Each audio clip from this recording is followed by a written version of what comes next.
Jupiter and Aquarius. She attracts the most good fortune when she is tolerant, fair, inventive, impartial, and cooperative. Values people and personal freedom most. Wants to show unique perspective or skills. Open to new methods and progress. Great tolerance and humanitarianism. How can I say that and not superb?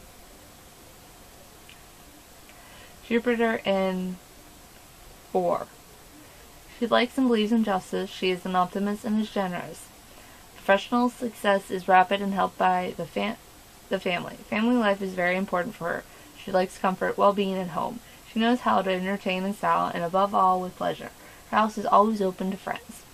29 sextile Jupiter-Uranus. She knows what's going on at a glance. She thirsts after knowledge and is a good organizer. She is very independent, likes her freedom of action, is a nonconformist. She is very agreeable company and is always in demand. Not bad. Saturn represents contraction and effort. Saturn in Sagittarius. She has her own way of thinking about a subject. She has her own ideas about things. She respects society and its rules guide her conduct. Weakness: hard, unforgiving, rigorous, insensitive, and sometimes inhuman, a limited and narrow mind. Saturn in 2. If she is rich, will always give the impression of being in financial difficulties. If she is broke, she gives the same impression, this time with reason. She fears being without money and may be especially cautious with possessions and finances as a result. Didn't I say earlier about how, I think even though I have money in the bank, I constantly think of myself as broke, so that way I don't spend beyond my needs. Wow! 15 trine Saturn mid-heaven. She is ambitious, but in a calculated, well-balanced way. She perseveres, is serious, orderly. She climbs the ladder slowly but surely. If need be, she is willing to change her ideas. She is wise and experienced. Uranus represents individuality, liberty, egotistic liberty.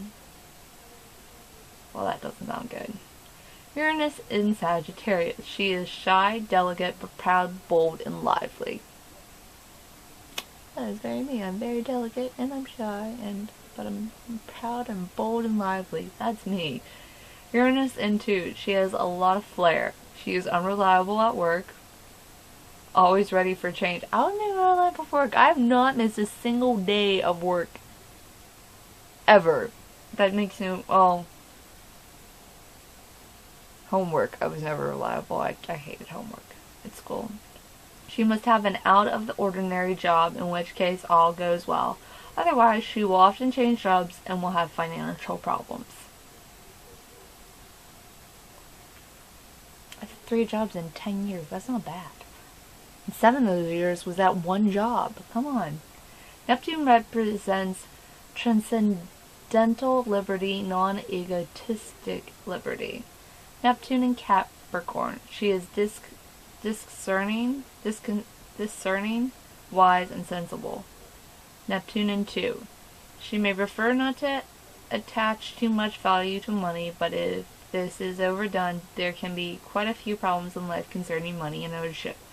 She might have money, though, through artistic pursuits, but must avoid the potential pitfalls of putting too much faith in ideas that don't have enough grounding in reality. Financial advice is important to obtain. 28 sextile Neptune Pluto. Nothing. 27 sextile Neptune Ascent. She has strange relationships. She is easily influenced, very sensitive and emotional.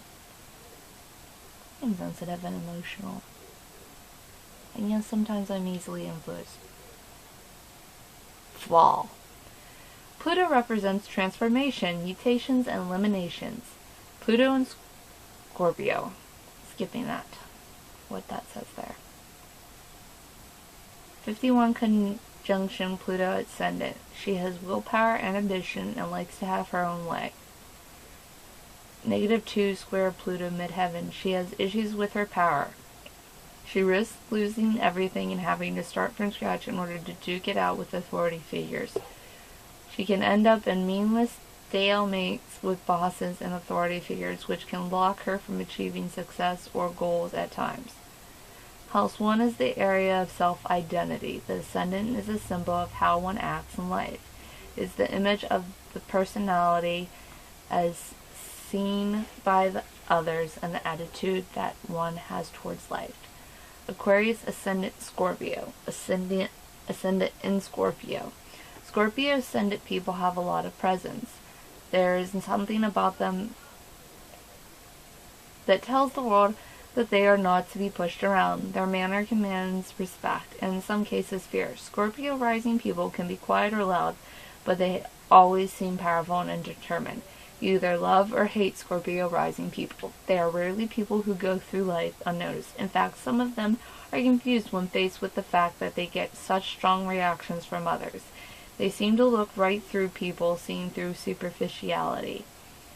This can be quite intimidating to some and intriguing to others. Scorpio rising people in their dealings with others look for answers by reading between the lines. Surface details are discarded when they are getting a feel for people and the situations around them. Scorpio rising people value their privacy so much they can border on paranoia. They have a strong need to control their environment and are experts at strategy. Rarely people who will blow their chances with impatience. They plan out their moves carefully and deliberately, relying on their awesome ability to feel out others and situations. Scorpio rising natives are drawn to down-to-earth, natural partners.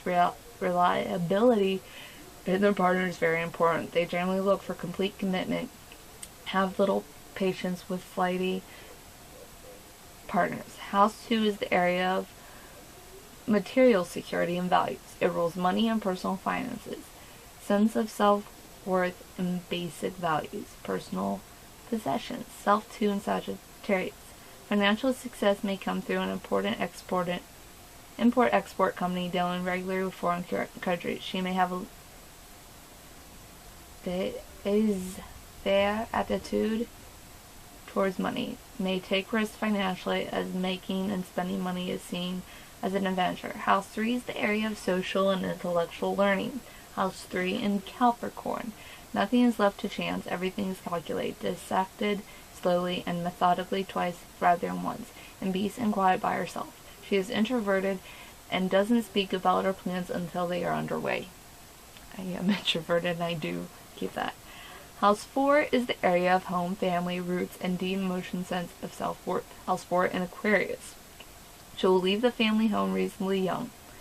Likes liberty, wants a life that is out of the ordinary, and certainly one that does not correspond with mom and dad's. I'm 27, I still live at home. I didn't leave home reasonably young, did I? No, I didn't. House 5 is the area of creative self-expression, romance, entertainment, children, and gambling. House 4 is Pisces. With lofty feelings, she is full of tenderness, sentimentality.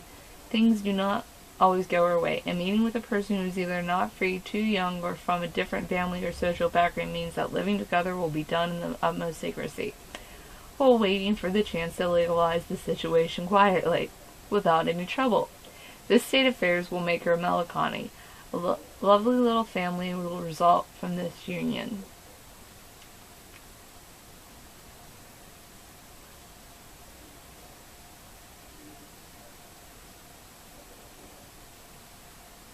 What? House 6 is the area of learning by material transaction. 6 in Aries. Ability to command, knows how to take up her responsibilities at work. Weak point, headaches, and fever. I suffer from migraines. Damn you, Aries. God of war! House 7 is the area of one-to-one relationships, such as marriage and partnerships, and of social and intellectual action. House 7 in Taurus. Marries for love, but also well financially. A peaceful union, even if exchange of ideas isn't always smooth. That's nice to know. A very prospective future, I think. House 8 is the area of emotional security and of security of the soul. House 8 in Gemini. Oh, great. Dynamic twins. Bipolarism. That's great. That's what it says to me before I even read it. Let's read it. I shall read it to you. If she is a writer, a painter, or involved in another of the arts, and if fame doesn't come when living, then it will come posthumously. Small inheritance from near relations. Take care of the lungs if a smoker, then if it is advisable to stop. So when I die, my shit will make money.